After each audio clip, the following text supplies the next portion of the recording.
Fiscalización laboral a esta conferencia informativa doble en la que vamos a tratar primeramente la compensación por tiempo de servicios y en segundo lugar los beneficios de la madre trabajadora. Para ello ya nos acompaña nuestro expositor, el doctor Álvaro García Manrique.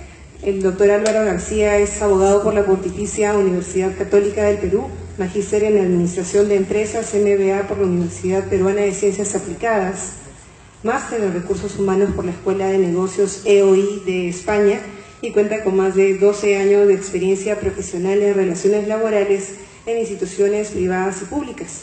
Es profesor de Derecho Laboral y autor de diversas publicaciones en dicha especialidad y también especialista legal de la Intendencia Nacional de Prevención y Asesoría.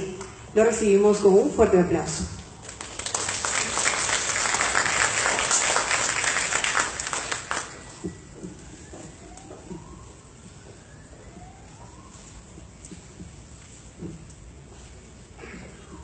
Buenas tardes con todos.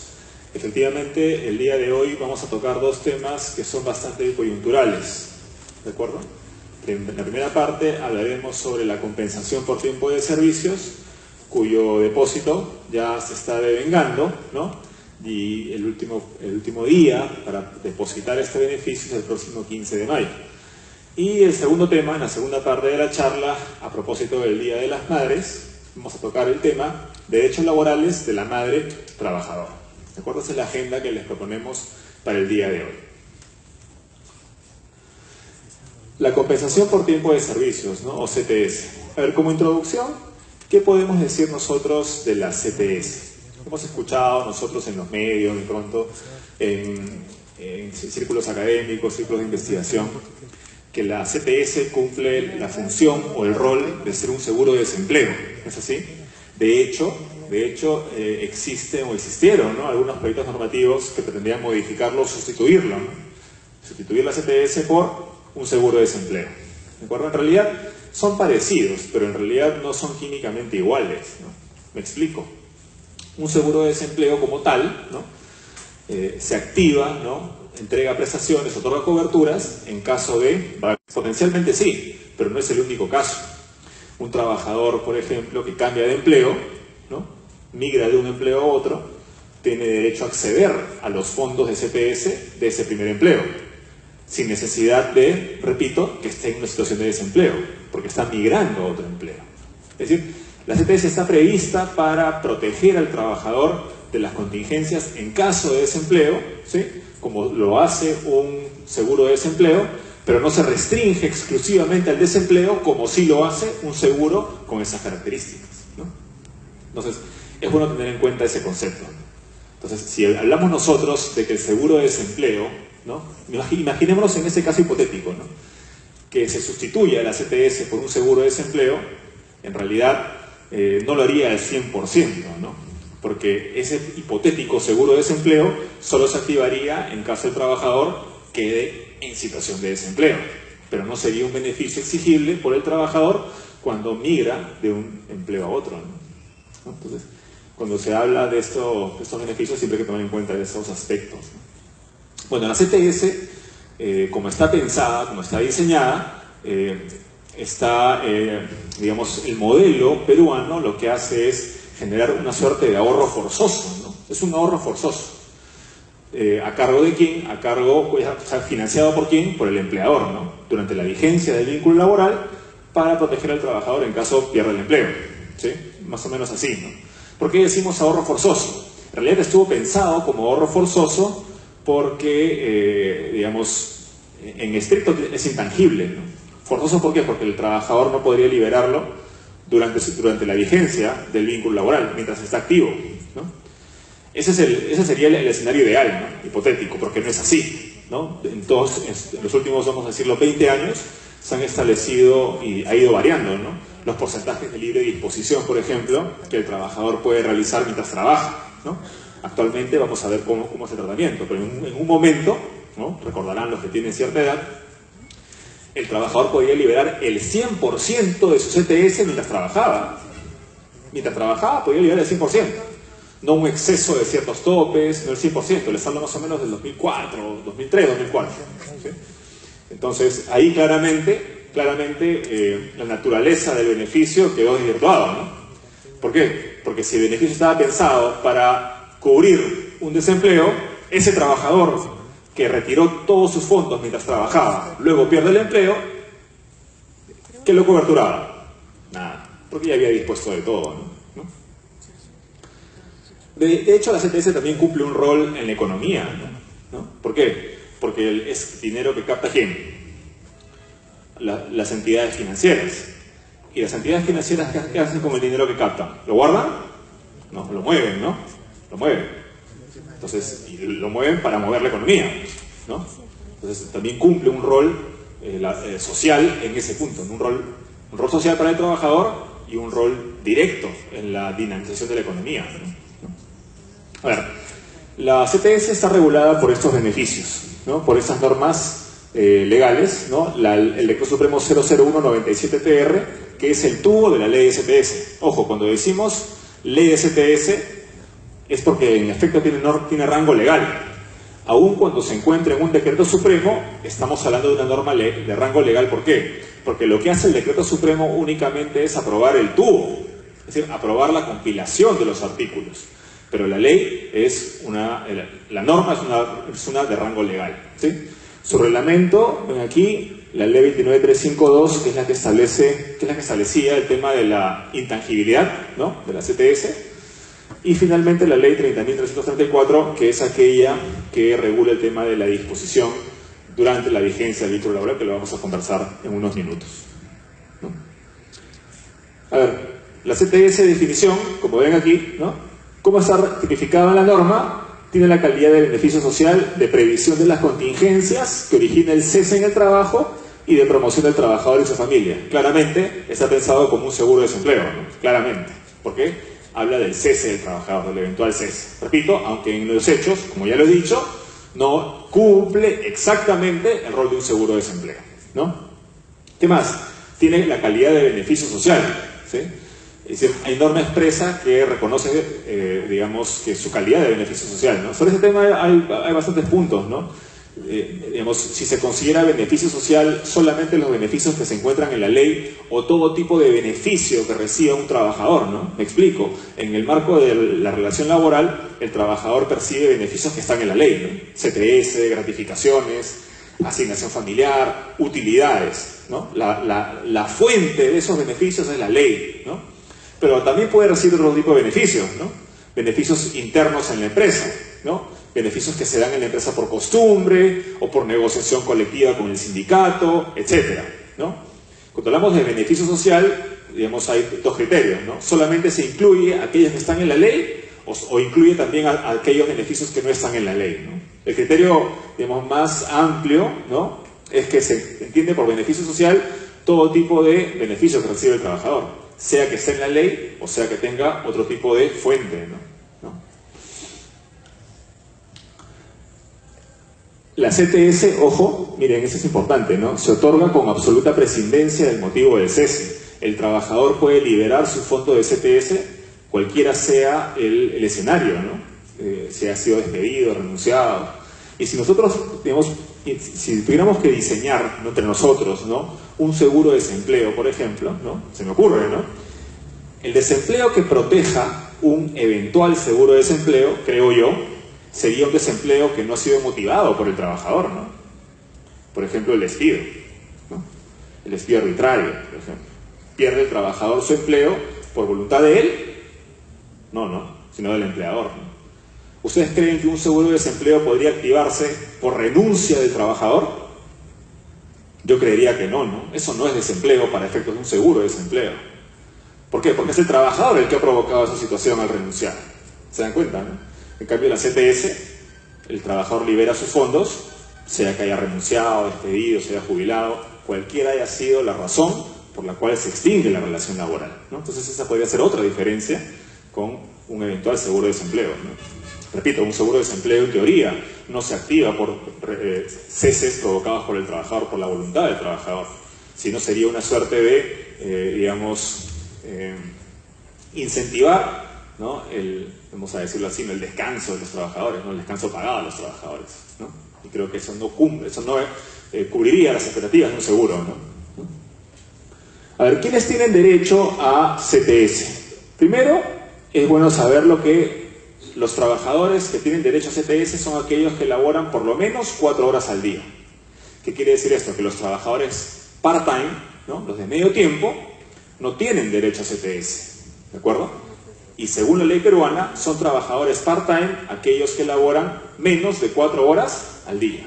3 horas y 59 minutos ya es un trabajador part-time. Ese trabajador no tiene derecho a CTS, ¿no? Preguntémonos por qué, ¿no? Es lo que dice la ley. Ahora, el tema es preguntarnos por qué, ¿no? Yo les pregunto, ¿riesgo de desempleo tiene solo los trabajadores a jornada completa o todo tipo de trabajador, incluso los part-time? Todos, ¿no? Y de hecho el part-time hay mucha más rotación, ¿no? Porque, digamos, el part-time, sabemos también, un part-time no tiene protección contra el despido, ¿no? Digamos, el cesar a un trabajador part-time, las normas son bastante flexibles en el Perú. Entonces, el riesgo de desempleo de un trabajador part-time, diría yo que es mayor que un trabajador a tiempo completo. Sin embargo, la CTS solamente se entrega ¿a quiénes? A los trabajadores a tiempo completo, no a los trabajadores part-time. ¿Discutible? Yo creo que sí, ¿no? Digamos, no alcanzo a entender de la norma cuál ha sido el motivo por el cual se les excluye, ¿no? Sin embargo, es como está establecido el beneficio. Los trabajadores part-time no tienen derecho a CTS, ¿no? Y además, el trabajador debe haber acumulado por lo menos un mes de labor para tener derecho a CTS, ¿no? Esto aplica para el caso de CTS trunca, ¿no? Digamos que yo ingreso a trabajar el 1 de marzo, ¿sí? Y el 20 de marzo, pues me di cuenta que el trabajo no me gusta y me voy, ¿sí? Pregunta, ¿tengo derecho a liquidación de beneficios sociales, es decir, a beneficios truncos, incluyendo la CTS? La respuesta es no, ¿de acuerdo? ¿Por qué? Porque no he acumulado un mes de labores, ¿no? Y por ejemplo, para el depósito que se viene, ¿no?, que es el 15 de mayo, ¿no?, imaginémonos que yo he ingresado a trabajar el 15 de abril, es decir, al 30 de abril, ¿no?, ¿cuántos días de labor tengo? Tengo 16 días, ¿no?, del 15 al 30, 16 días, ¿sí? Para este primer depósito no tengo derecho, pero esos días se van a acumular con el depósito del semestre siguiente. En el mes de noviembre, entonces, me depositarán el equivalente a 6 meses más 16 días. ¿De acuerdo? El requisito es tener por lo menos un mes. Ahora, un mes entendido de todas las maneras posibles, ¿eh? Un mes cronológico, un mes calendario, ¿no? Digamos, la repetición del mismo número de días en el mes siguiente, ¿no? Por ejemplo, si yo ingreso el 1 de enero al 31 de enero es un mes, ¿de acuerdo? Del 2 de febrero al 2 de marzo, en un año que no es bisiesto, no hay ni siquiera 30 días. Sin embargo, se considera un mes, ¿de acuerdo? Entonces, hay que darle la lectura más amplia posible a mes de labores. Y ojo, es mes de contrato de trabajo, no necesariamente mes efectivo de labores. Si yo trabajé el 1 de enero, ¿de acuerdo? Entré el 1 de enero y me retiré el 31 de enero, ¿sí?, pero falté un día de ese mes, el 20 de enero, ¿sí?, parecería que no he cumplido un mes, ¿no? Pero en realidad sí lo he cumplido, porque no es un mes de trabajo efectivo, sino un mes de vigencia de mi contrato. Naturalmente, esos días de inasistencia me lo van a descontar en la liquidación final, ¿de acuerdo? Distinto es el caso que yo, y eso es una pregunta, ¿no?, los meses de enero, por ejemplo, mayo o noviembre, cuyo primer día es feriado, ¿no?, Año Nuevo, Día del Trabajo o Día de los Muertos, ¿de acuerdo? Yo les pregunto, ¿no?, ¿qué pasa si yo ingreso a trabajar el 2 de cada uno de esos meses? Al finalizar ese mes, ¿habré cubierto un mes de labores? Hay opiniones divididas, ¿no? Algunos consideran no cumples, porque en estricto sos entrado una vez que empezó el mes. El 1 era feriado en los 3 meses, ¿no? Pero digamos que son 3 casos distintos. Otra interpretación, mucho más flexible, mucho más amplia, más abierta, podría decir, ok, sí es cierto, no vino el primer día, ¿pero por qué? Porque era feriado, ¿no? Y ese criterio también podría aplicar para gratificaciones, donde es más estricto aún, ¿no? Recordemos, en gratificaciones, el requisito no solamente es que sea un mes, sino un mes calendario. Ahí sí se exige un mes calendario, ¿no? En estricto, en ninguno de los 3 casos se cubrirá el mes, ¿no? Pero insisto, podríamos darle una interpretación mucho más abierta, más amplia, y asimilarlos como mes laborado, ¿no? Repito, pero en estricto, la norma, en ese caso, no se aplicaría, ¿no? ¿Quiénes están excluidos? Bueno, ya hemos dicho, los trabajadores a tiempo parcial, los trabajadores que no tienen un mes de labores, y el caso de los trabajadores que perciben, o sea, que su remuneración es, digamos, de tal magnitud que reciben una remuneración integral anual, la famosa RIA, ¿no? ¿Qué es la RIA? Cuando un trabajador percibe como remuneración ordinaria bruta el equivalente, ¿de acuerdo?, a 2 UITs o más, puede licuar todos los beneficios anuales, ¿no?, anualizarlo y pagarle, incluyendo sus beneficios sociales, y se le pagará la alícuota por cada mes, ¿de acuerdo? Si las partes, el trabajador ha aceptado que en esa anualización de los ingresos se incluya la CTS, al trabajador se le entregará su CTS en cada uno de los meses, ¿no? O sea, sí tiene derecho. A lo que no tendrá derecho son los depósitos semestrales, porque se le va a pagar directamente, mes a mes, la anualización de todos esos beneficios, ¿de acuerdo? Entonces, no es que no tengan derecho, es que sí lo tienen, solo que se anualiza y se le entrega directamente y ya no depósito en la entidad financiera, ¿de acuerdo? A ver, la CTS, es bueno saber que la CTS se calcula considerando los días efectivamente laborados por el trabajador, ¿de acuerdo? Y bueno, naturalmente se incluyen inasistencias que se consideran laboradas, por ejemplo, los feriados, el día de descanso semanal, también se computa para la CTS, ¿de acuerdo? Las vacaciones también se consideran laboradas para efectos de la CTS. La regla general, en todo caso, son los días efectivamente laborados, y por excepción se consideran ciertas inasistencias que vamos a ver a continuación, ¿no? Por ejemplo, los descansos médicos, ¿de acuerdo? Los descansos médicos se consideran los días para efectos de la CTS, pero con un límite de 60 días en el año, ¿de acuerdo? Y ojo, no año calendario, sino los años se computan desde el 1 de noviembre de un año al 31 de octubre del año siguiente. Si yo como trabajador en ese periodo, por ejemplo, tuve varios descansos médicos, ¿no?, digamos, interrumpidos, por un total de 80 días, ¿de acuerdo? Los primeros 60 valen para el depósito de CTS. El exceso, 20 días, se tienen como inasistencias y no ingresan al cálculo de la CTS, ¿de acuerdo? Lo repito, no es en el año calendario, sino en el año se calcula como está en la diapositiva, ¿de acuerdo? ¿Qué más? Los días de descanso pre y postnatal también valen para el cálculo de la CTS, se tienen por trabajados. Actualmente, ¿cuántos días constituyen este descanso? 98 días, ¿no? Se amplió de 90 a 98 días. ¿Sí? Lo vamos a ver en la segunda parte de la charla. ¿Qué más? Los días de suspensión de labores con goce de haber, ¿no? ¿Qué se incluye acá? Las vacaciones, ¿no? Por ejemplo, las vacaciones se tienen por días trabajados para efecto de la CTS. Los días de huelga, siempre que no haya sido declarada improcedente o ilegal. Los días de huelga, si el trabajador estuvo en huelga, los trabajadores estuvieron en huelga, vale para el cómputo de la CTS esos días de paralización. Con la huelga pasa algo bastante particular, porque miren, los días de huelga, el sueldo por los días de huelga queda suspendido, ¿no? Al trabajador no se le paga mientras está de huelga. Sin embargo, esos días de huelga sí aplica para beneficios como la CTS, por ejemplo.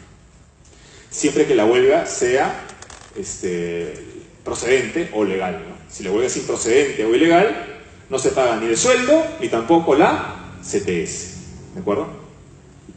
Por ejemplo, esas paralizaciones intempestivas de los trabajadores no se consideran, ¿no? ¿Por qué? Porque la huelga tiene un procedimiento, ¿no? Hay que avisar al Ministerio de Trabajo, al empleador con cierto plazo, etcétera, ¿no?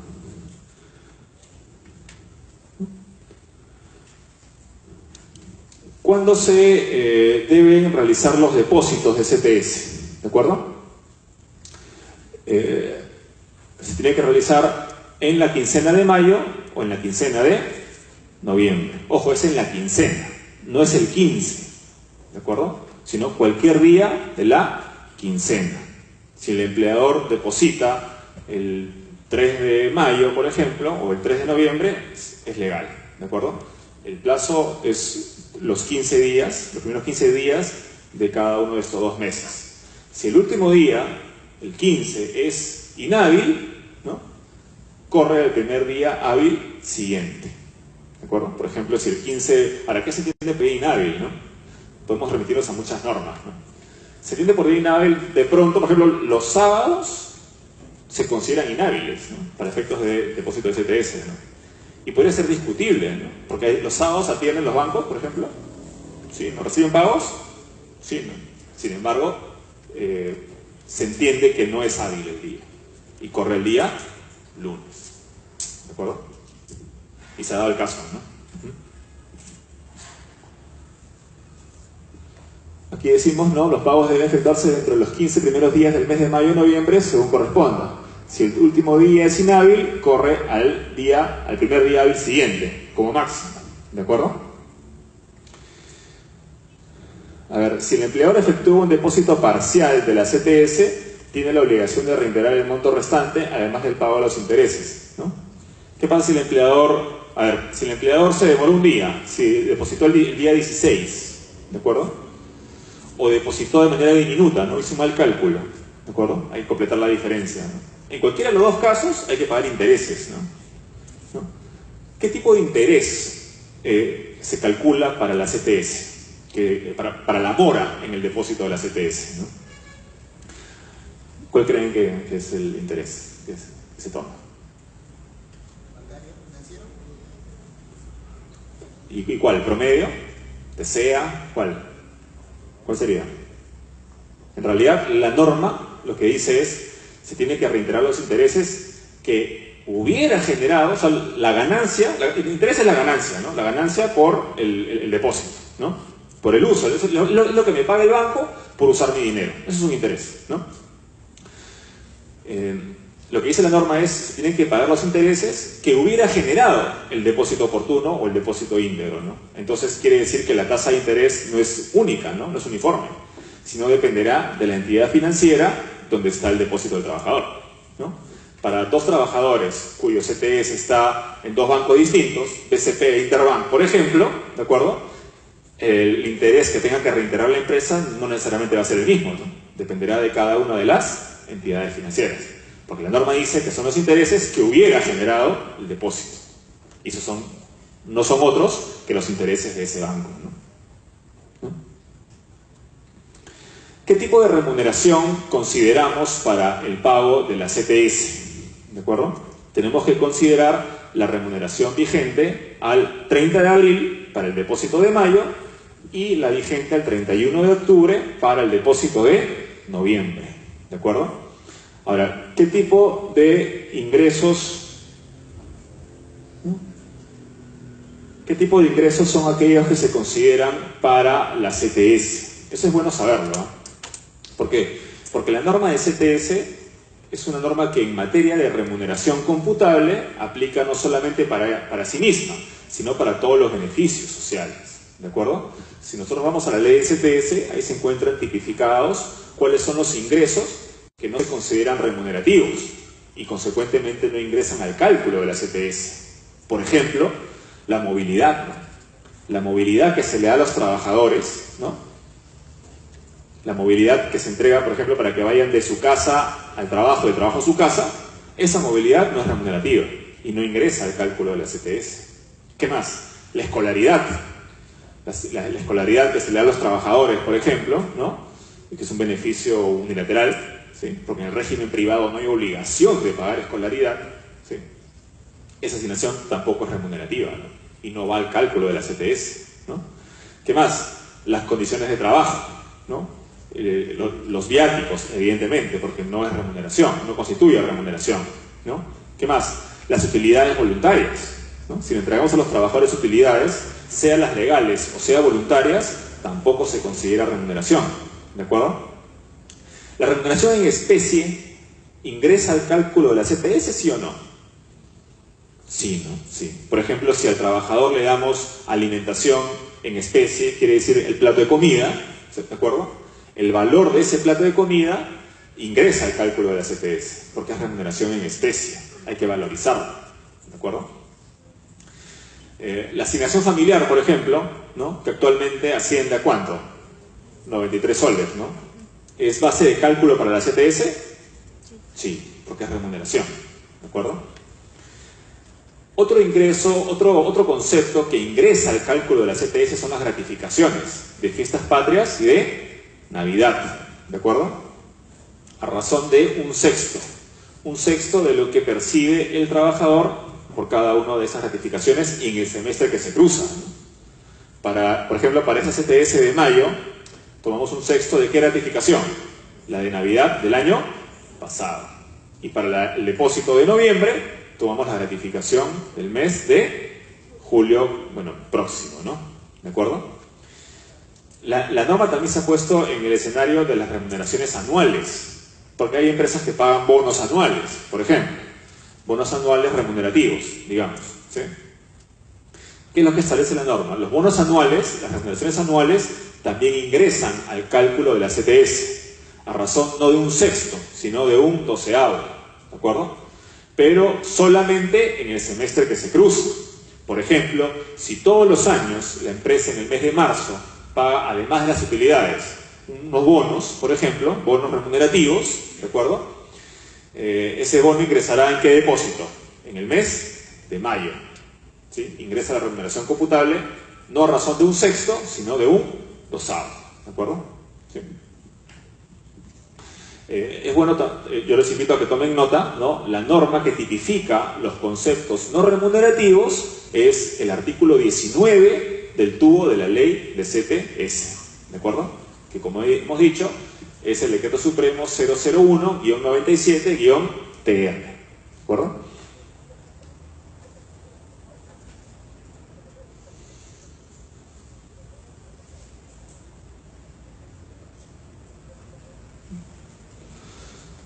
A ver, hablemos ahora de la retención de CTS, ¿no? Por ejemplo, un trabajador, ¿no?, que comete falta grave, ¿no? Digamos, comete una falta grave que implica una pérdida económica del empleador. Por ejemplo, sustrae fondos, desvía fondos dinerarios, ¿no? Hace perder a la empresa dinero, ¿de acuerdo? Le genera un perjuicio económico. Lo que señala la norma es que ese empleador puede retener la CTS de ese trabajador. ¿Con cargo a qué? Con cargo a que posteriormente lo demande, ¿no? Dale una demanda de indemnización contra ese trabajador para que le restituya los montos sustraídos, por ejemplo. ¿De acuerdo? ¿Cuáles son los requisitos para que el empleador pueda proceder de esa forma? Primero, tiene que despedir al trabajador. Y debe ser un despido por falta grave. Y además, la falta grave tiene que haberle causado un perjuicio económico al empleador. Si hay un despido, hay falta grave, pero no causa un perjuicio económico al empleador, no podrá retener la CTS. Porque hay faltas graves que sí causan perjuicio por lo menos directo, y hay faltas graves que no. Por ejemplo, las tardanzas del trabajador. ¿Ustedes saben que las tardanzas reiteradas pueden ser motivo de despido? Sí, ¿no? Las tardanzas reiteradas, sistemáticas, son causa justa de despido. Pregunta, ¿eso le causa un perjuicio económico al empleador? Digamos, no de manera directa, ¿no? Indirectamente podríamos sí, en realidad todo desencadena en un perjuicio al empleador. ¿Por qué? Porque ese puesto de trabajo está valorizado. Las horas hombres están valorizadas. Si no se ejecutan esas horas hombres, hay pérdida económica para el empleador, sí, podemos aplicarlo. Pero la norma se refiere a pérdida económica a consecuencia directa de la falta. Y claramente se refiere solo a ciertas faltas graves. La más clara, digamos, el robo de dinero, por ejemplo, ¿no? El robo de mercadería, ¿de acuerdo? En esos casos, ¿qué es lo que tiene que hacer el empleador? Tiene que comunicar al banco que retenga la CTS y luego entablar una demanda judicial contra el trabajador, una demanda de indemnización por daños y perjuicios. Mientras dure el proceso judicial, la CTS de este trabajador está, vamos a decirlo, congelada, ¿no? No puede liberar los fondos, ¿no? Si el empleador gana el juicio, la indemnización se va a aplicar a lo retenido por CTS, ¿no? ¿De acuerdo? Solo en ese caso. ¿Sí? Aquí están los requisitos, ¿no? Para ello. Por ejemplo, esa demanda tiene que ser interpuesta dentro de los 30 días naturales desde que despide al trabajador, ¿no? Ante el juzgado laboral. ¿De acuerdo? A ver, veamos ahora el tema del retiro, la libre disposición de los fondos de CTS mientras se encuentra laborando el trabajador, ¿no? Actualmente, bueno, el trabajador puede liberar el equivalente al 100% del exceso de 4 sueldos brutos, ¿de acuerdo? Solo si el trabajador tiene acumulado en CTS, en el banco, digamos, el equivalente a 4 de sus sueldos o más, puede liberar el 100% del exceso de 4 sueldos, ¿de acuerdo? Ahora, ¿cómo funciona esto? Recuerden ustedes que hace no mucho, ¿no? Los empleadores tenían que avisar, comunicar a las entidades financieras los 6 últimos sueldos, ¿no? De los trabajadores, ¿sí? En el mes de abril y en el mes de octubre, ¿no? Avisar a los bancos, esos son los 6 últimos sueldos de todos mis trabajadores, ¿no? Y podía darse el caso que ninguno de los trabajadores iba a liberar nada de su fondo de CTS. Eso le generaba al empleador que un costo administrativo inútil, ¿no? Porque eso es papeles, ¿no? Eso se informaba con papeles al banco. Una empresa que tenía 1000 trabajadores tenía que informar de 1000 por 6 sueldos, ¿no? De todos sus trabajadores, aunque ninguno de ellos fuera a liberar, ¿no? Eso ha cambiado. Ahora ya no funciona así. Ahora el empleador no tiene que avisar al banco los 4 últimos sueldos de su trabajador, salvo que el trabajador le comunique al empleador: oye, voy a liberar el exceso de mis 4 sueldos, por favor comunícale al banco. Entonces la norma se ha simplificado, ¿no? Ahora ya no el empleador tiene que avisar de todos sus trabajadores, ¿no? El detalle de sus 4 sueldos, aunque liberen o no liberen. Ahora solamente va a comunicar de aquellos que efectivamente van a liberar. Entonces al empleador será liberado un costo administrativo que era bastante oneroso, ¿no? Así funciona ahora, ¿no? Repito, el trabajador puede liberar el 100% del exceso de sus 4 remuneraciones. Si yo gano, por ejemplo, 1000 nuevos soles y tengo en el banco, en CTS, 4800 soles, ¿cuánto puedo liberar? Hasta 800 soles, ¿no? Hasta, no 800, puedo liberar 100 si deseo, ¿de acuerdo? Aspectos sancionadores, SUNAFIL, ¿sí? Tiene competencia para fiscalizar el cumplimiento de beneficios sociales en el régimen laboral privado, ¿de acuerdo? Y en materia de CTS hemos identificado esas infracciones. Por ejemplo, es infracción leve no entregar al trabajador la liquidación de CTS. ¿Por qué? A ver, junto con el depósito, el empleador tiene que entregarle al trabajador una hoja de liquidación con la ecuación donde está el cálculo del depósito que ha realizado, ¿sí? Es una obligación formal, ¿sí? Meramente documental, que tiene que cumplirse. No basta con haber efectuado el depósito. Tengo que darle a mi trabajador el cálculo de liquidación. ¿Por qué? Porque el trabajador tiene que saber cuánto se le ha depositado y si es que efectivamente está bien hecho el cálculo, ¿sí? De hecho, hay un procedimiento interno, ¿no? En caso el trabajador considere que el cálculo está mal realizado, puede iniciar un procedimiento interno dentro de la empresa para que se revise el cálculo, ¿sí? Bueno, no entregar esa hoja de liquidación es una infracción leve. Es una infracción grave no depositar oportunamente la CTS o hacerlo en forma parcial, ¿no? Entonces, ojo con los errores, ¿no? No basta alegar error, ¿no? Yo he calculado mal, ya estoy en una infracción, ¿no? Si un inspector de SUNAFIL en un procedimiento de investigación verifica que he realizado el pago de manera diminuta, puede exigirme que complete la diferencia. Ya sabemos con los intereses que devenga el banco donde se encuentra la cuenta del trabajador, ¿sí? También es infracción grave no cancelar la CTS, digamos que se devenga el cese luego dentro del plazo de las 48 horas. ¿De acuerdo? Y bueno, señores, esto con relación a la primera parte, ¿sí? De CTS. Vamos a dejar las preguntas para la parte final. Vamos a pasar al siguiente tema, que es derechos laborales de la madre trabajadora.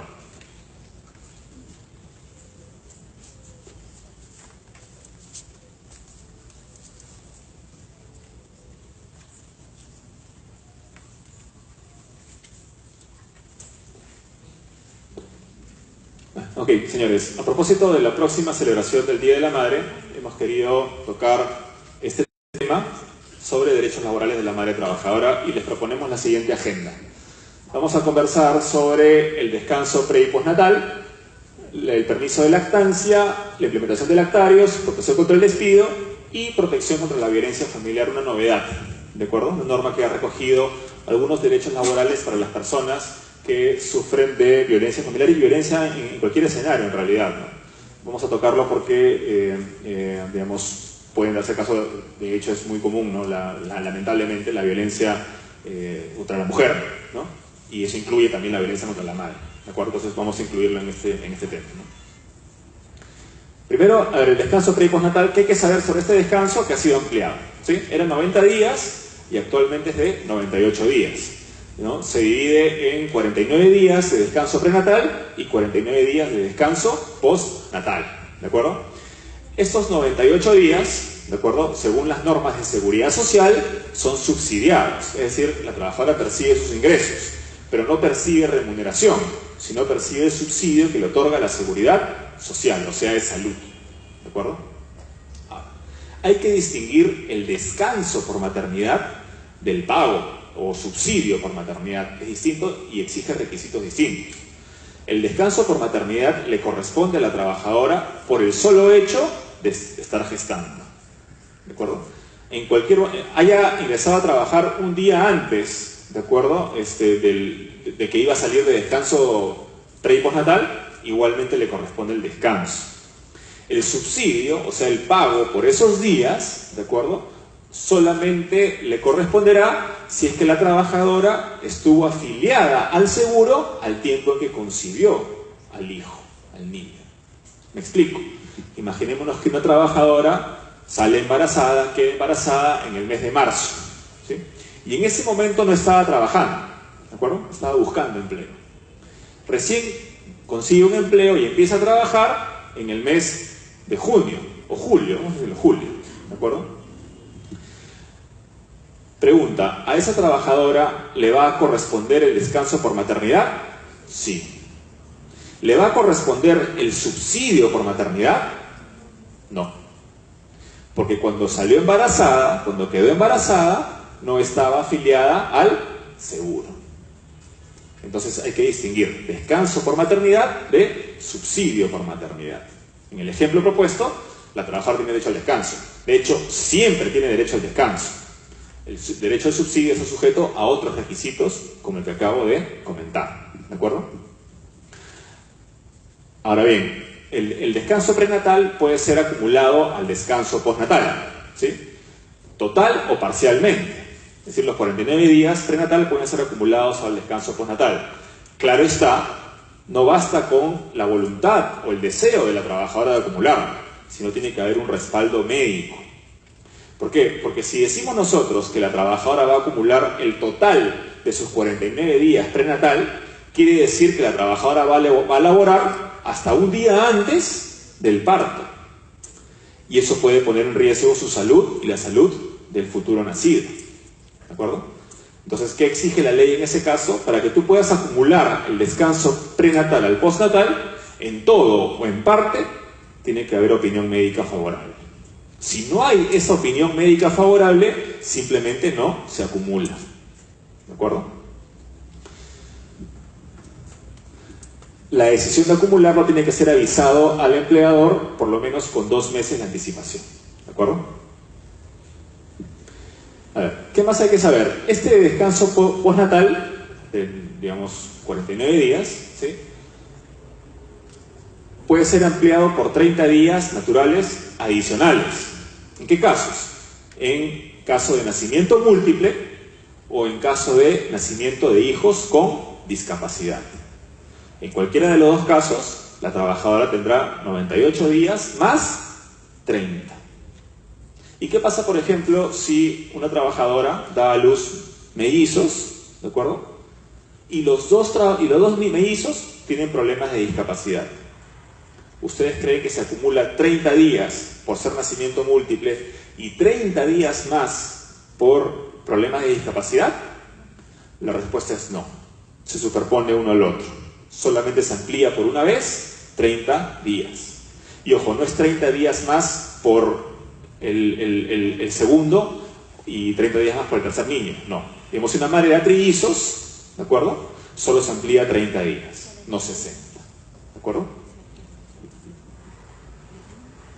A ver. ¿Cómo se calcula el inicio del descanso prenatal y el postnatal? A partir de una estimación, ¿no? Una estimación que realiza ¿quién? El médico tratante. El médico tratante establece en el CIT, ¿no? En el certificado de incapacidad temporal para el trabajo, la fecha probable de parto. Es una estimación que puede coincidir, que puede darse en la realidad o puede no darse, porque solo es una aproximación, una estimación. ¿Qué sucede, ¿no? Si el parto se adelanta, ¿no? Se adelanta a la fecha probable de parto, ¿sí? ¿Qué sucede en esos casos? Los días de adelanto, ¿sí? Se corren para que eran en principio días de prenatal, pasan al descanso postnatal. Así de simple. Si la fecha probable de parto era 10 de mayo y el nacimiento se produce el 5 de mayo, esos días de adelanto que eran prenatal, ahora van a ser postnatal. ¿Sí? Eso es en caso de adelanto. Pero en caso de atraso, es decir, el nacimiento se produce luego de la fecha probable de parto, esos días de retraso no se consideran subsidio por maternidad, no se considera descanso por maternidad. Se le trata como días de incapacidad temporal para el trabajo y se remuneran como tales. ¿Recuerdan esos días de incapacidad temporal para el trabajo, descansos médicos, ¿no? Que los primeros 20 días son remunerados por la empresa, ¿sí? Y a partir del día 21 se genera subsidio? Ese tratamiento reciben los días de retraso. Ejemplo, si la fecha probable de parto era 10 de mayo y el nacimiento se produce el 20 de mayo, porque hubo un retraso de 10 días, digamos, esos 10 días se tienen como días de descanso médico. Entonces, en el ejemplo, la trabajadora va a descansar 98 más 10 días. En el ejemplo anterior, lo que es el adelanto, siempre van a ser 98. Lo único que cambia, que van de prenatal, pasa a postnatal. ¿De acuerdo? Entonces, respecto del adelanto o el retraso, hay tratamiento diferenciado. ¿Sí? A ver, la trabajadora tiene derecho a que una vez culminado el descanso postnatal, ¿sí? Acumule inmediatamente el descanso vacacional. Es decir, le comunica a su empleador que finalizados los 98 días voy a hacer uso de los días de vacaciones que me tengan pendientes, 30 o 20, los días que me deban, ¿de acuerdo? Es su derecho, ¿sí?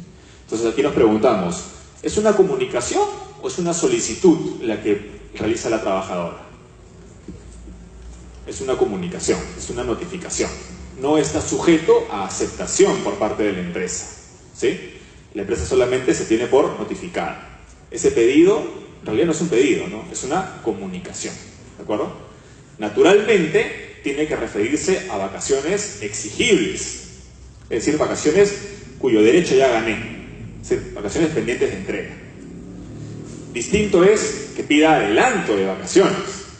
Si la trabajadora, al término del descanso postnatal, todavía no ha generado derecho a vacaciones, pero desea tomarse unos días más luego del postnatal como vacaciones, ahí ya no hablamos de una comunicación, ahí ya hablamos de una solicitud. Y ese pedido sí estará sujeto a aceptación por parte del empleador. ¿De acuerdo? Porque la norma se refiere a vacaciones exigibles, vacaciones ya vencidas. ¿De acuerdo? Eso es bueno saber. Bueno, esa decisión de acumular tiene que ser avisada al trabajador, al empleador, perdón, por lo menos con 15 días calendario de anticipación. Aspectos sancionadores en materia de descansos, y la norma de inspecciones es bastante genérica, ¿no? Cualquier incumplimiento en materia de permisos y descansos se considera infracción muy grave. ¿De acuerdo? Entonces las multas son las más elevadas. ¿De acuerdo?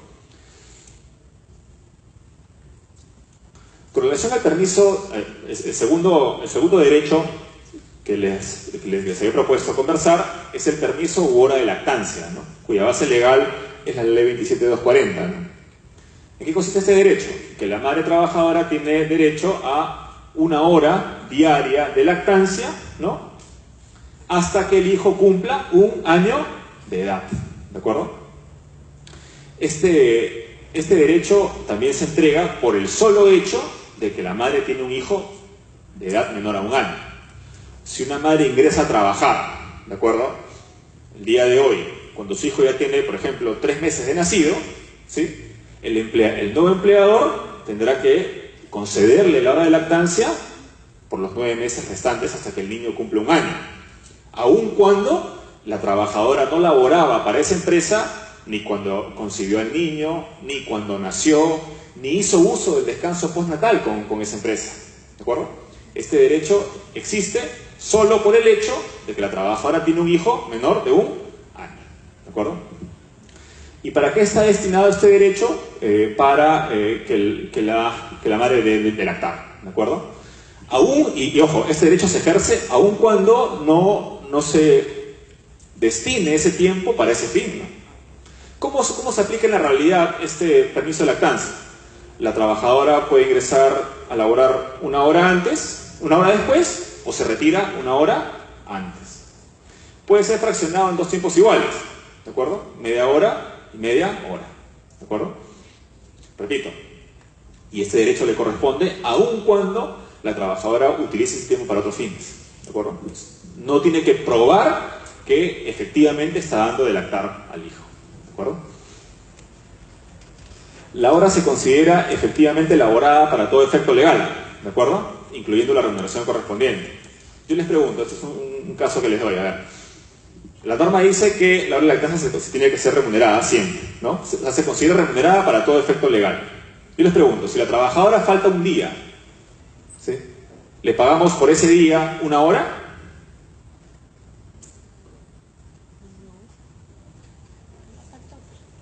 O sea, ¿le descuento todo el día menos 1 hora que tengo que pagarle? ¿Qué creen ustedes? No, así no se lee la norma, ¿no? La premisa es que la trabajadora ese día vaya a laborar. ¿De acuerdo? Esa es la premisa. Y también les planteo otro caso, ¿no? Aquí es un caso real, no hubo una consulta. En una empresa la hora de ingreso era 8 de la mañana, ¿sí? Y había tolerancia 8:15, hasta las 8:15. Y la trabajadora había convenido con la empresa en que la lactancia se haga al inicio de la jornada, o sea, llegar 1 hora luego de iniciar la jornada, llegar a las 9. La trabajadora luego alegó que tenía derecho a ingresar no a las 9, sino hasta las 9:15, es decir, incluyendo la tolerancia. ¿Es válido o no es válido? No es válido, ¿no? ¿Sí? ¿De acuerdo? Porque la hora de lactancia, o sea, el tiempo de tolerancia, ¿de acuerdo? Ya forma parte dentro de la hora que correspondería la lactancia. La tolerancia no implica que la hora de ingreso se difiera, ¿no? O se postergue. La hora de ingreso siempre va a ser las 9 de la mañana en el ejemplo, ¿no? No 9:15, ¿no? ¿En qué momento se hace efectivo este derecho? Las partes se acuerdan, ¿sí? Al inicio de la jornada, al finalizar la jornada, en fin, parte fraccionada, en fin. ¿Qué pasa si no hay acuerdo? O sea, lo lógico es que hay acuerdo, pues, ¿no? Estamos hablando de aquí de un derecho que va más allá de lo económico, ¿de acuerdo? Aquí lo que se trata es de promover la maternidad, ¿de acuerdo? Entonces tiene que haber un acuerdo. Si no hay acuerdo, ¿quién decide? ¿El trabajador o la empresa? En realidad es discutible, ¿no? Algunos dirán la empresa, porque la empresa tiene el poder de dirección, pero en realidad, ¿quién conoce cuándo debe lactar el hijo?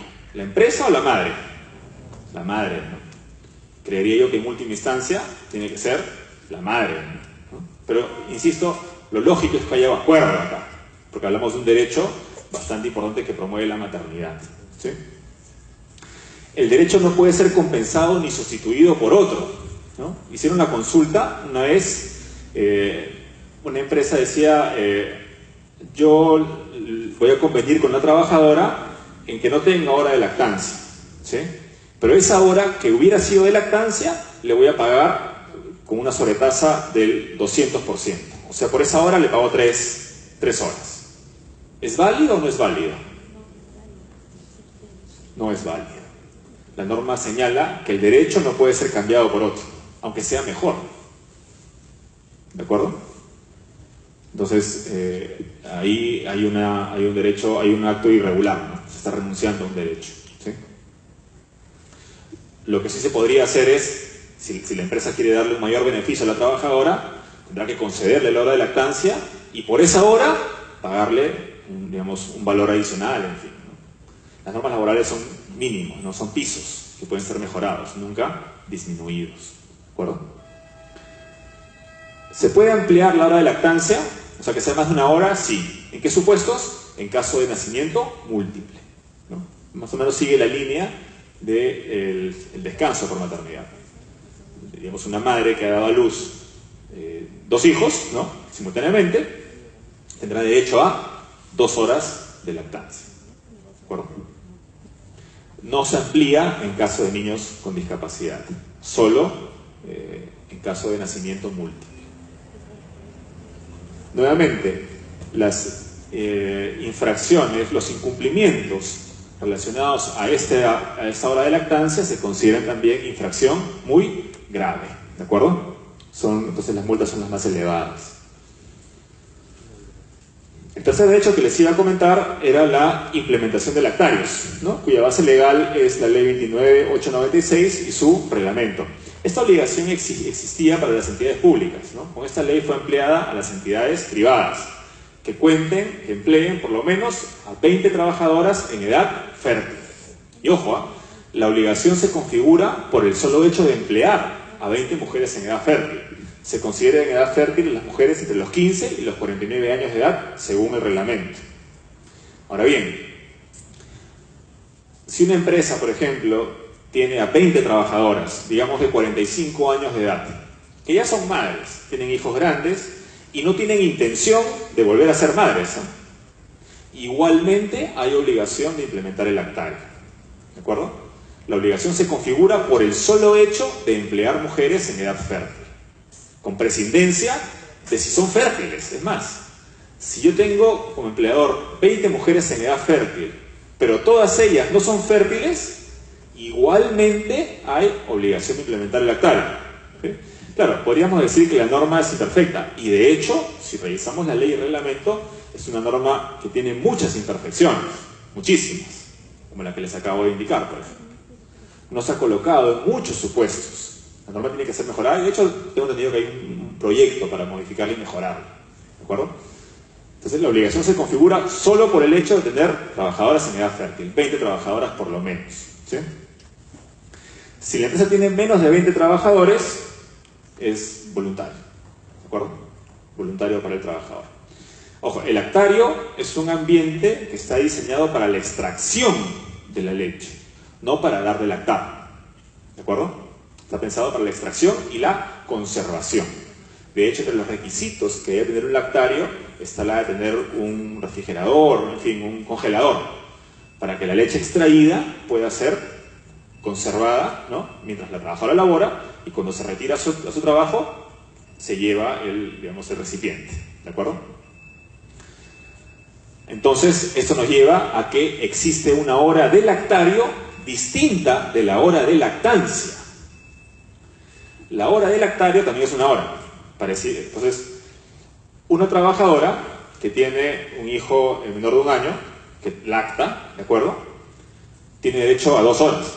Una para usar el lactario y otra la hora de lactancia, ¿de acuerdo? Son 2 horas distintas que no se superponen, ¿sí?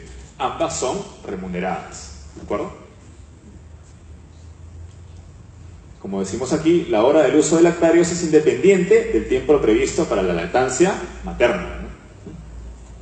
Conversaba con un médico y más o menos me decía que el destete de los niños, ¿no?, se puede producir mínimo a los 2 años, ¿no?, o 3 años, aproximadamente, ¿no?, depende de cada niño, ¿no? Entonces, ven ustedes que la hora de lactancia no necesariamente coincide con la hora de lactario. Imaginémonos una madre que tiene un hijo de 1 año y medio, ¿no?, que todavía lacta, tendrá derecho a la hora de lactario, luego del año, pero ya perdió el derecho ¿a qué? A la hora de lactancia, ¿no? Vemos también ahí otra imperfección de la norma. No están alineadas la hora de lactancia con la hora de lactaria, ¿no? En realidad, como les digo, ¿no? La norma es bastante imperfecta, ¿no? Bastante imperfecta. Bueno, ya es una obligación que las empresas cuenten con lactarios, ¿no? Aquí vemos algunos requisitos, algunas especificaciones técnicas que debe tener el lactario. Miren, leamos. El área no debe ser menor a 10 metros cuadrados, el ambiente debe brindar privacidad, comodidad y ser higiénico, debe contar con una refrigeradora o frigobar en óptimas condiciones y debe encontrarse en un lugar accesible y tener un lavabo cerca. ¿De acuerdo?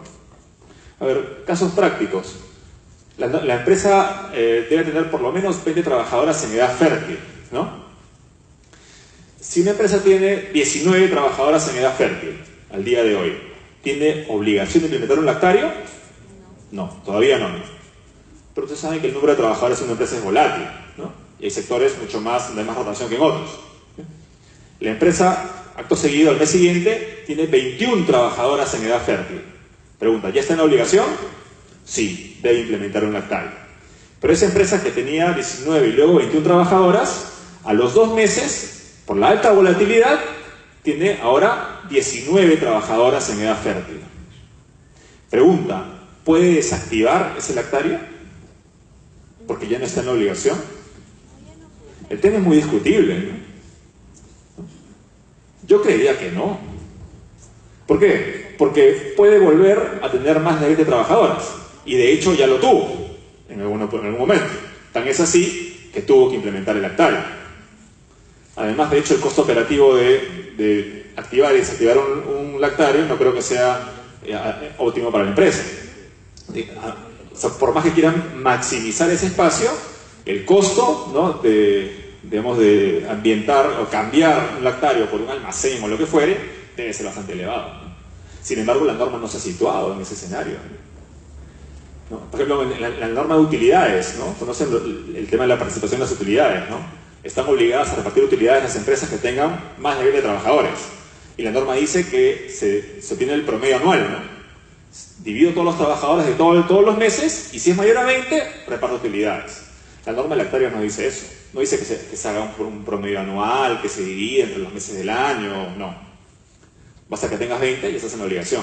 Si luego regresaste a 18, es muy discutible que la empresa tenga derecho a desactivar el lactario, ¿no? Yo considero que es muy discutible, ¿no? En fin, esas y otras cosas son las que se pueden desprender de la imperfección de la norma, ¿no?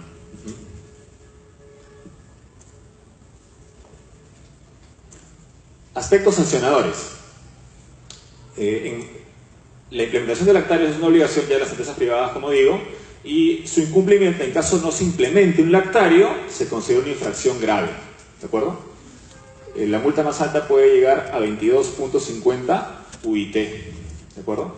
Y ojo que como está tipificada la infracción, ¿de acuerdo?, no solamente se podría hacer infracción no tener lactario, ¿no?, sino no tenerlo siguiendo las especificaciones técnicas. ¿Por qué? Porque la infracción está tipificada, disposiciones en materia de lactarios, sus normas reglamentarias y complementarias. Y son precisamente las normas complementarias las que desarrollan los aspectos meramente técnicos, ¿no? Los 10 metros cuadrados, el frigobar, etcétera, ¿no? El acceso, ¿no? Incluso en qué piso debe estar el lactario en un caso de un edificio, ¿no? Todo eso está en normas técnicas, ¿no? Entonces, según cómo está tipificada la infracción, cualquiera de ellas podría ser materia de infracción. En todo caso, todas, cualquiera de ellas es infracción grave, ¿de acuerdo? Veamos ahora protección contra el despido de la trabajadora gestante, ¿de acuerdo? Bueno, si una trabajadora gestante, embarazada, ¿de acuerdo?, es despedida porque está embarazada, ¿de acuerdo?, ese despido es nulo. Y el despido nulo puede conllevar la reposición de la trabajadora, ¿no? Iniciará una demanda judicial de nulidad de despido, ¿no? Y podrá ser repuesta en el trabajo, incluso podrá cobrar las remuneraciones devengadas, ¿no?, entre que fue despedida y sea repuesta, ¿de acuerdo? Eso no ha habido cambio. Lo que ha cambiado es lo siguiente, ¿no? Con la ley 30.367 se ha incorporado lo que ustedes ven en color rojo. ¿Cómo era antes? Es nulo el despido que tenía por motivo el embarazo. Ahora también va a ser nulo el despido que tenga por motivo el embarazo el nacimiento o la lactancia. ¿De acuerdo? Ahora bien, aquí hay un error. Miren, la protección se extendía por 90 días más luego del parto. ¿Sí? Esta protección de despido nulo se extendía por 3 meses más, vamos a decirlo, luego del nacimiento. ¿De acuerdo? Cuando la redacción era solamente el embarazo. Ahora se añadió la lactancia, pero se mantienen los 90 días. ¿Qué pasa aquí? Ha habido un error, ¿no? ¿Por qué? La hora de lactancia, según la ley, ¿cuánto tiempo es? 1 año. Hasta que el niño cumpla 1 año.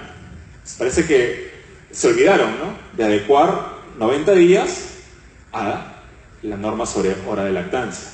O sea, la intención ha sido muy buena, ¿no? Porque ahora se protege a la trabajadora porque, digamos, ese empleador que dice, ¿sabes qué? Ya me cansó que te vayas todos los días, 1 hora antes, ¿no? Te voy a despedir. Porque ya encima tienes la hora del lactario, ya me cansaste, te despido, ¿no? Ya. Esta protección solamente va a ser por 3 meses. Se olvidaron de los 9 meses restantes, por lo menos, de la hora de lactancia. Y hemos dicho que la lactancia no acaba al año, ¿no? Acaba el destete, se produce, no sé, 2 años, 3 años. Las que son madres saben más que yo de eso, ¿de acuerdo? Entonces, la intención ha sido buena, pero el mecanismo no ha sido el mejor, ¿de acuerdo? Ahora, es importante saber algo, el despido nulo, ese es el inciso E del artículo 29 de la Ley de Productividad y Competitividad Laboral, que recoge los supuestos de despido nulo. Los supuestos que están en el A, B, C, D, ¿de acuerdo?, son otros. Por ejemplo, el despido del dirigente sindical o el despido del trabajador que se sindicaliza, ¿no? Oye, me he sindicalizado, te despido por eso, ¿no? Despido nulo. O el despido del trabajador que queja al empleador, ¿no? Le presenta una demanda al empleador y como represalia la empresa lo despide, ¿no? También es despido nulo. O el despido del trabajador discriminatorio, ¿no? Te despido por tu color de piel, por tu opinión política, por tu condición social, etc. Ese despido también es nulo. Pero el despido por maternidad es el único en el cual se presume que la causa es la maternidad. ¿Qué quiere decir esto? Si a una madre, a una trabajadora gestante la despiden, se presume que el despido es por la maternidad. Y corresponde al empleador probar lo contrario. En los demás casos no es así. O sea, aquí hay una presunción, ¿no?, a favor de la madre trabajadora. En el caso, por ejemplo, del despido motivado por mi color de piel, por ejemplo, ¿sí?, el despido racista, vamos a decirlo así, yo tengo que demostrar que me han despedido por esa razón. No hay una presunción.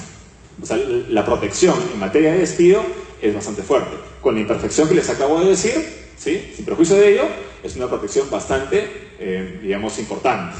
¿De acuerdo? Hay una inversión de la carga de la prueba. Acá es el empleador que tiene que demostrar que ha habido una causa justa de despido. Ahora bien, cierro con esto, ¿no? La maternidad no es impunidad. Si una trabajadora gestante comete una falta grave y se puede demostrar, ese despido es válido y no acarrea ni indemnización ni reposición. ¿De acuerdo? La maternidad no es impunidad. ¿De acuerdo? Bueno, en materia de actos de discriminación, ¿no?, cualquier acto de discriminación se considera infracción muy grave. ¿De acuerdo? Por ejemplo, si la empresa incurre en prácticas discriminatorias contra las trabajadoras gestantes, ¿sí?, y se demuestra, eso es una FIL, tiene competencia para fiscalizar y sancionar, ¿no?, en este caso con las multas más altas porque se considera una infracción muy grave. ¿De acuerdo? Y finalmente, este tema que es protección contra la violencia en perjuicio de la mujer. Repito, la norma, que es la ley 30.364, recoge violencia no solamente a la mujer, sino a cualquier persona, ¿de acuerdo? Y establece algunos derechos laborales que vamos a adaptarlos al caso que hoy nos ocupa, que es el de las madres, ¿de acuerdo? Por ejemplo, miren, en el artículo 11 de esta ley se conceden los siguientes derechos. ¿Sí? La trabajadora, la madre trabajadora, por ejemplo, que sufre de violencia familiar, digamos, familiar, ¿no?, en su hogar, ¿de acuerdo? Y ello motiva, por ejemplo, que falte a la empresa o llegue tarde, ¿de acuerdo? No podría ser despedida por esas causas. Lo que se trata de evitar aquí es la revictimización. ¿Qué se llama revictimización? Ya es víctima de violencia familiar, que no sea víctima de pérdida de empleo, por ejemplo. Por eso es que, por ejemplo, esto es alineado con el número 3, ¿no? La trabajadora que es víctima de violencia familiar tiene derecho a justificar inasistencia sin tardanzas al centro de trabajo, cuando la causa sea la violencia. ¿Cuántos días puede justificar? 5 días en un mes o 15 días en los últimos 6 meses. ¿De acuerdo? Pero estas inasistencias tienen que ser compensadas, tienen que ser recuperadas. ¿De acuerdo? Tienen que ser recuperadas en los próximos 6 meses. ¿Sí? Claro, la trabajadora tiene que demostrar que ha faltado o ha llegado tarde por causa de violencia familiar. ¿Con qué? ¿Cómo lo prueba? Presentando copia de la denuncia policial que realice contra su cónyuge, por ejemplo, o los trámites que tenga que hacer para obtener determinados certificados médicos, legista, etc. ¿De acuerdo? Tiene que acreditarlo. ¿Sí? Entonces, es una novedad importante, ¿no? Otro escenario es el caso de la trabajadora que es víctima de violencia psicológica, ¿no? O sea, la violencia no solamente se da física, no sino psicológica, y por eso puede incluir el acoso. Miren, la trabajadora tiene derecho al cambio de lugar de trabajo, ¿no? En tanto sea posible y sin menoscabo de los derechos remunerativos y de categoría o del horario de trabajo. Pongo el ejemplo, ¿no? Una trabajadora que labora en una empresa, ¿sí? Ha identificado que hay una persona, una tercera persona que la sigue, ¿no? Que la acosa, ¿sí?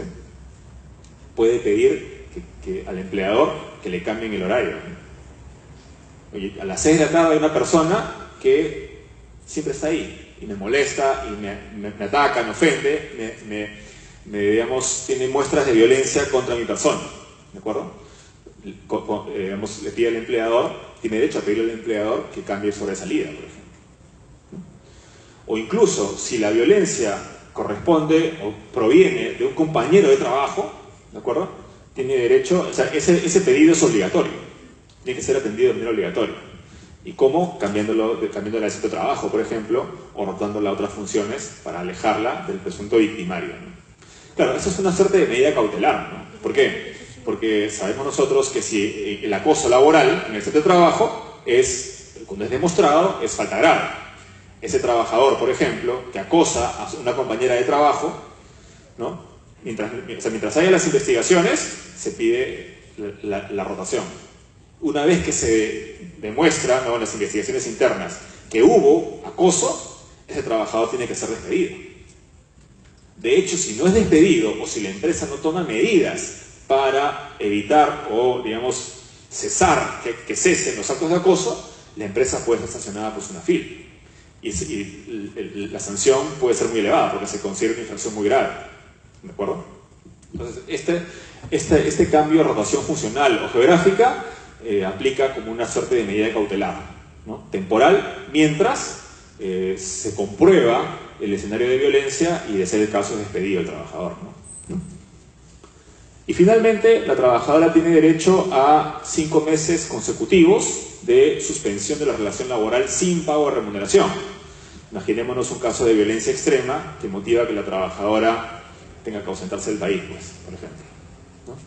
O tenga que, como dicen, desaparecer, ¿no? Tiene derecho a conservar el puesto, ¿no?, por 5 meses. No es pagado, pero tiene derecho a regresar a una posición y respetándose sus mismos derechos que tenía antes de ausentarse. ¿De acuerdo? Esos son derechos novedosos que tienen por finalidad que luchar, pues, contra la violencia de género, lamentablemente extendida en estos últimos tiempos, ¿no? Y bueno, señores, muchas gracias. Quedo atento a las preguntas que tengan a bien.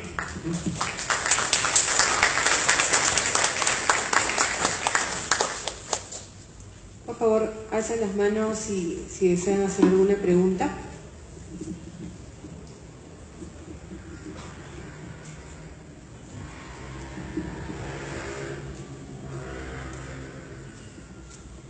Buenas tardes, doctor. Una consulta. En empresas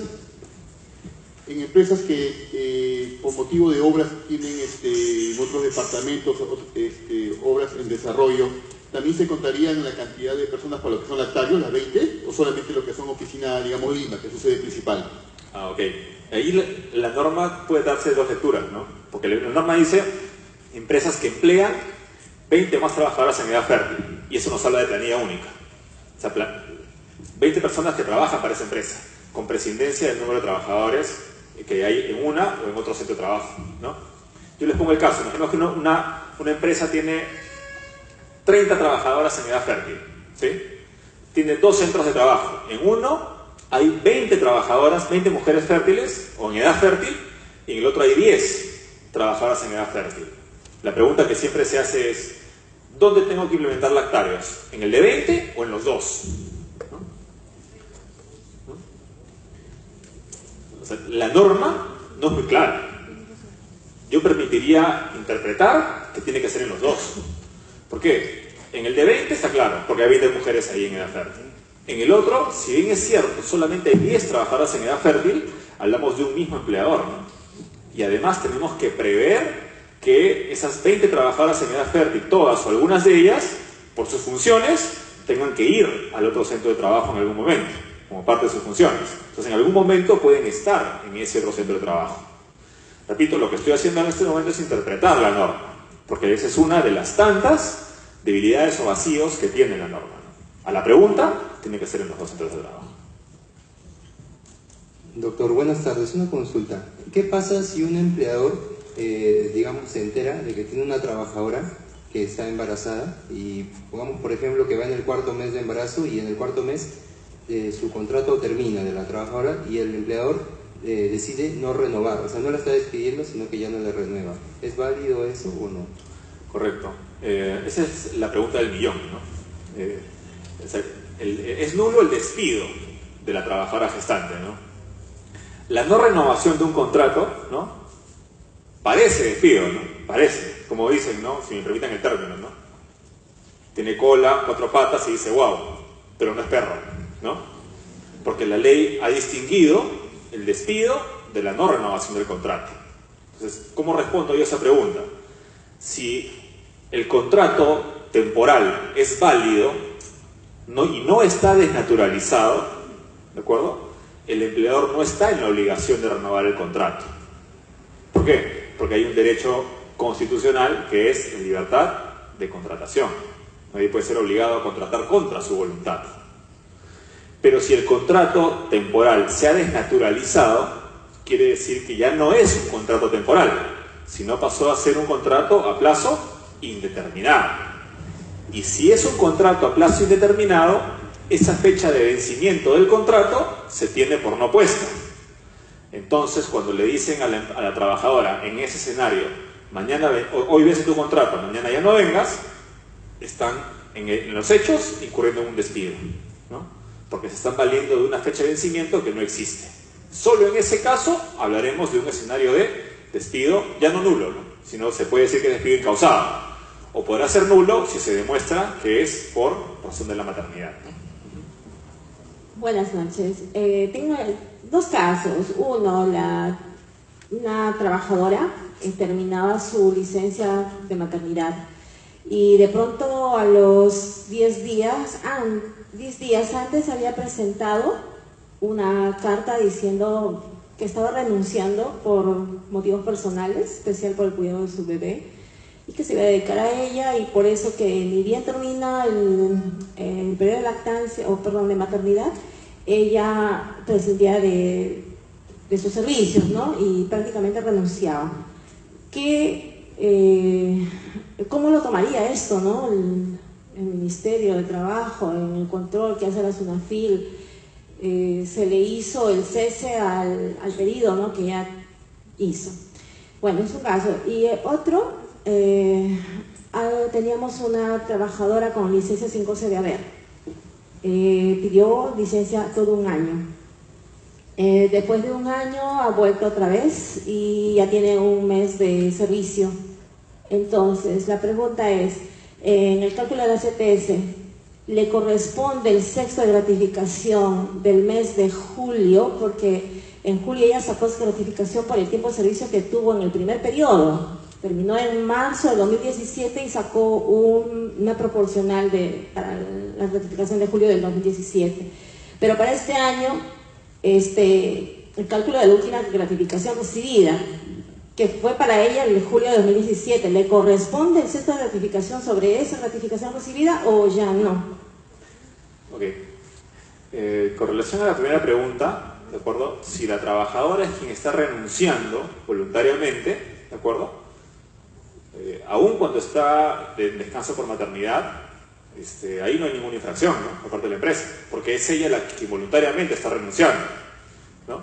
Si queremos hablar de una irregularidad, tendríamos que hablar de que ella ha sido coaccionada para que renuncie, ¿no? Y pierda algún tipo de beneficio. Pero sí, pero tendría que demostrar que hubo una coacción, ¿no? Pero de no ser ese el caso, si es que ella voluntariamente está dejando el trabajo para dedicarse a su hijo o su hija, es una decisión exclusiva de ella y ahí no hay ningún tipo de infracción, ¿no? Con relación a la segunda pregunta, la norma señala que para el depósito de CTS se incluye un sexto de la gratificación percibida en el semestre. El semestre cuyo depósito genera mayo de 2018 inició cuando el 1 de noviembre del año 2017.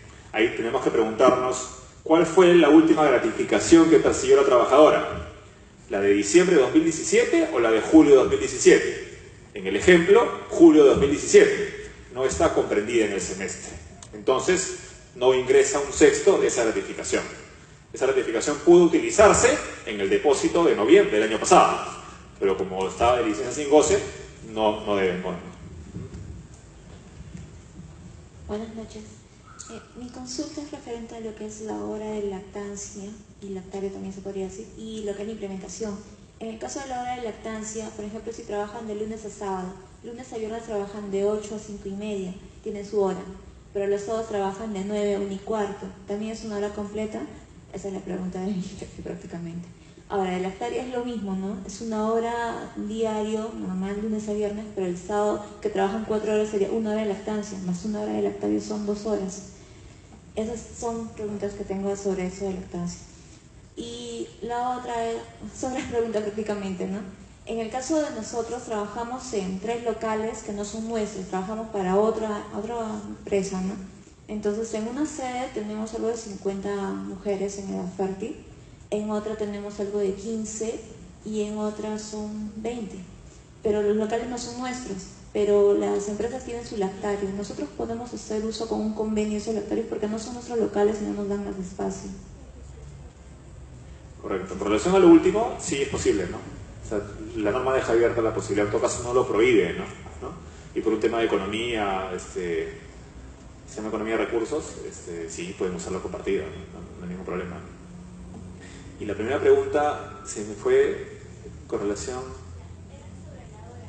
Ah, ok, esa es la hora, ya. Sí, pues, ¿no? Si la hora de lactancia no se reduce proporcionalmente por la reducción de la jornada, ¿no? Yo tengo, si mi jornada es, digamos, de lunes a viernes igual cantidad de horas, pero el sábado, que es muy, muy común, trabajo solamente hasta el mediodía o 1 de la tarde, por ese día corresponde 1 hora de lactancia completa y 1 hora de lactario. Porque no es que en sábado el niño va a lactar menos o va a extraer menos leche. No, esa no es la lógica, ¿no? Es 1 hora y en ese caso será 2 horas, ¿no?